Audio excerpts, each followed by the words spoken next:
Got one.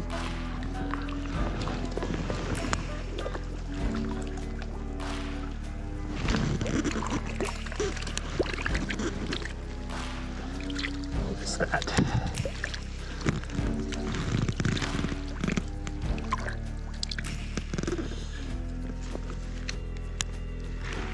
It's a pike minnow. You kidding me?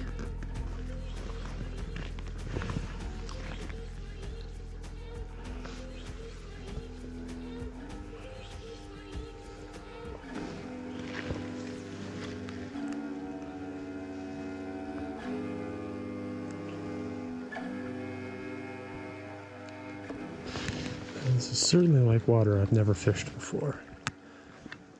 It's basically looking for, you know, little grooves in the sand or the weeds. Trying to fish up against that grass over there. You want to get moving? Oh, oh.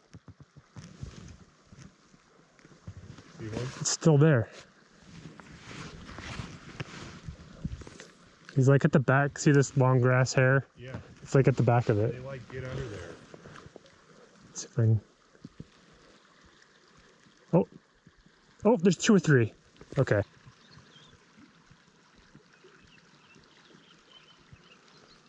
Oh, I moved a fish again. He's tucked up underneath there.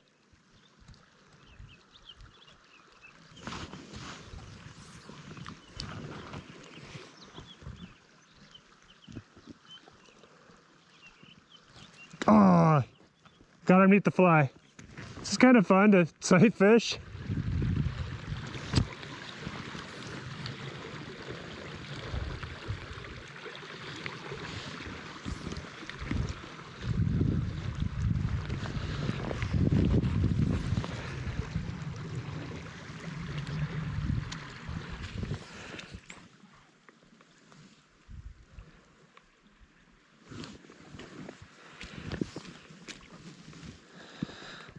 Here's the name of the game here, is just carefully fishing all the little nooks and crannies between the grass amongst all this structure.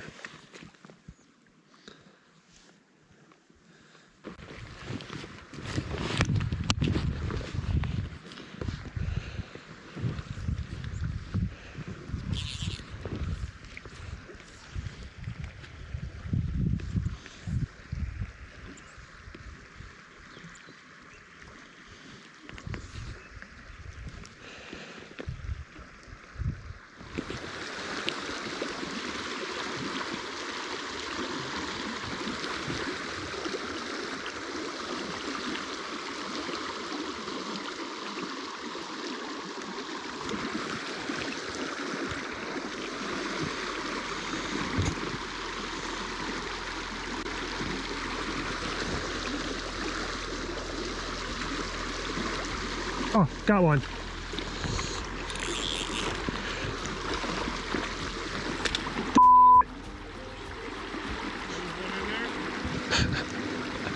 Yes, there's a fat rainbow. Gosh dang it. I suck here. He got like between some grass, so I couldn't pull on him.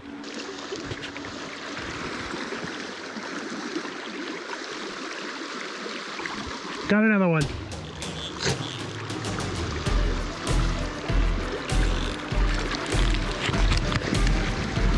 Yeah, it is. Oh, let's get a measure on this one. 14.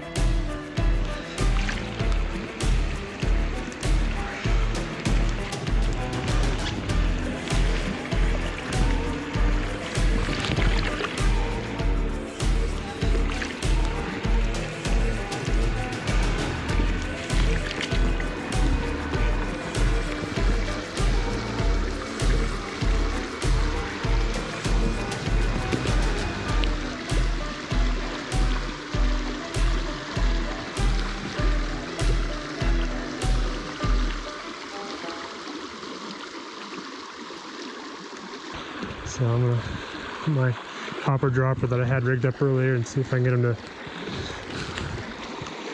take any interest in this.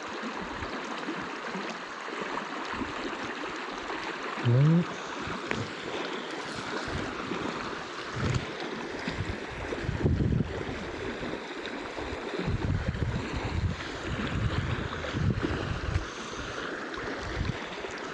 Perfect cast. Except I got hung up.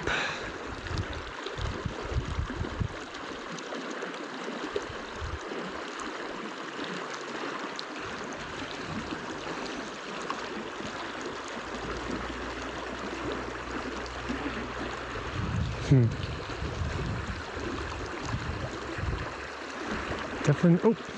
Oh, he went up from my hopper and I took it away. Oh, I was recasting right when a fish was coming up from my hopper. You should come in here and try. There's like 5 or 6. Can you see him there? You see your left about 6 feet. See that dead grass pointing towards the water? He's underneath that.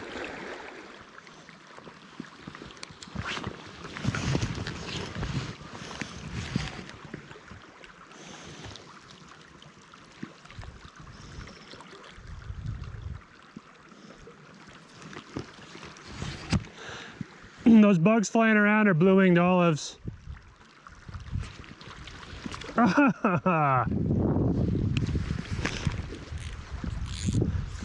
So maybe olive's the color you need.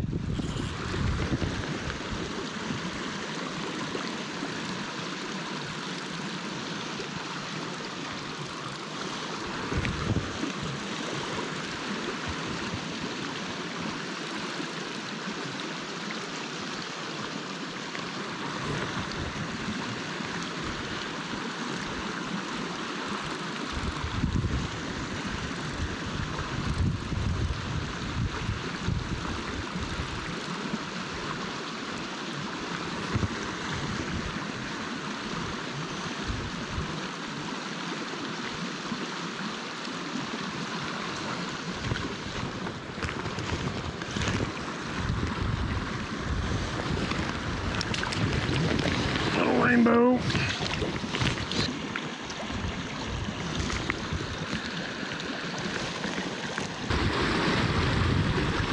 All right, there's definitely a fish feeding in this little spot. Let's see if I can get him.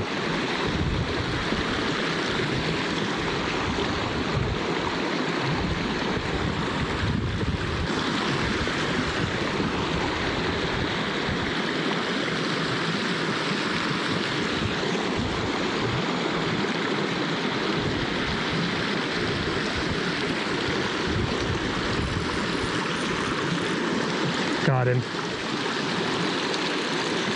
See if I can keep him on. Ah! I swear. Oh, that was fun though. I knew he was there and I got him. In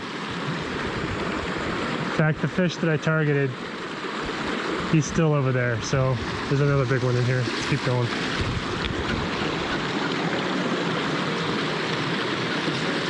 Got something. See if I can keep the tension on him. Apparently I'm very skilled at losing fish here.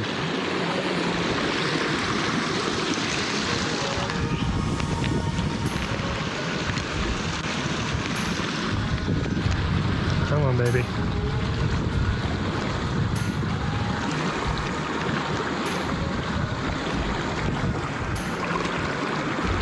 Come on, baby. Get in my net. Come on, baby. Yes! It's one of those red ones! Wow!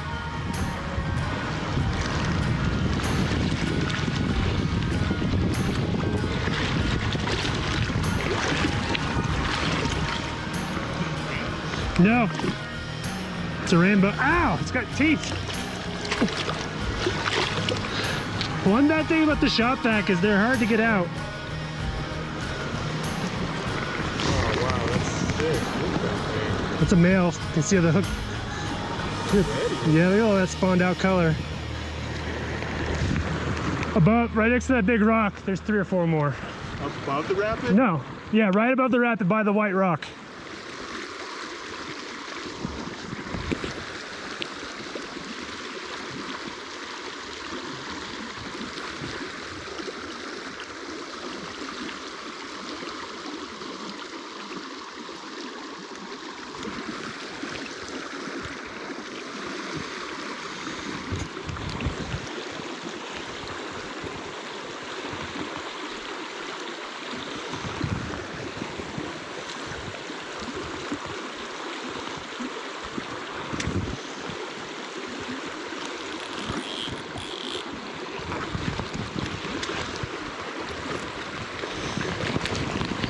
Pretty little rainbow.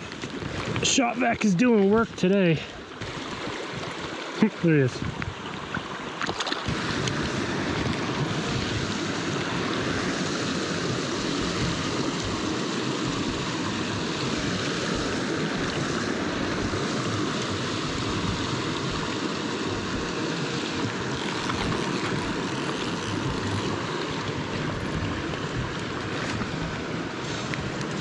Shot vac, I'm telling you.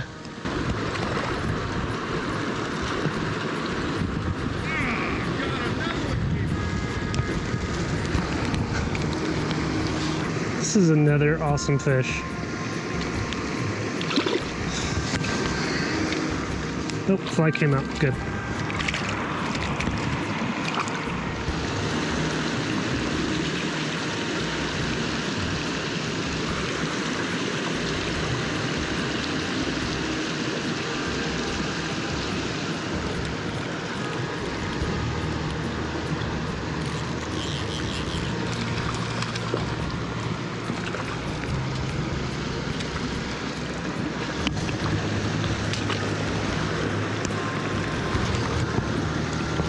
You want a shot vac or two? Follow the shot back? Yeah. You just run at 1.5? Yeah.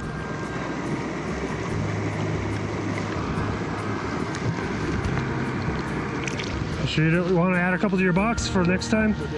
No, I have a couple. All right, well, I have brand new beautiful ones. Okay, I'll take some of them. Hold yours, Moonwalker.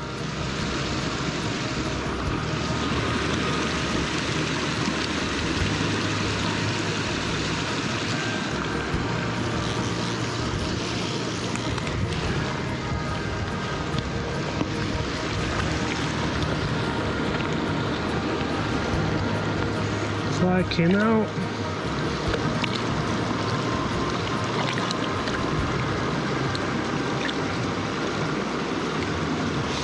Got all the fall color on these babies. Fish number 10 in Hot Creek. 4 of them have been 14 inches.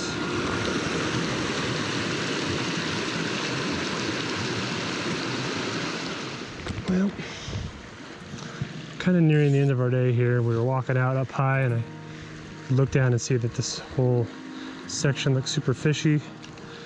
Jeremy's going back to a run where I got that nice 14-inch, really colored up male.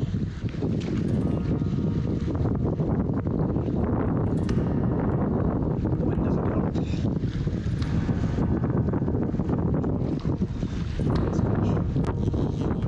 Decent, I guess I should say. This might be my first brown trout on Hot Creek.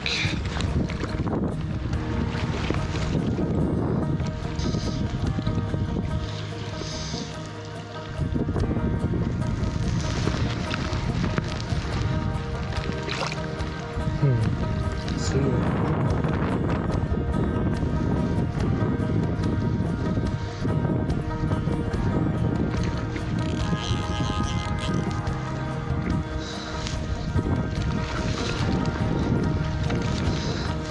Got a rainbow and a brown in the same exact hole. That's kind of fun.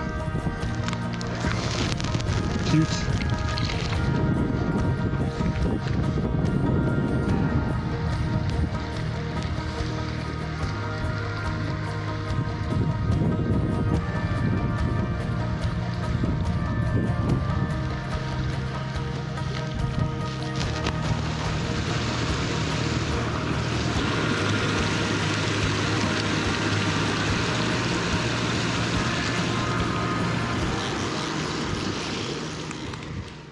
Alrighty, that wraps up day 3 of our Sierra trip, and this is where things really start to get interesting.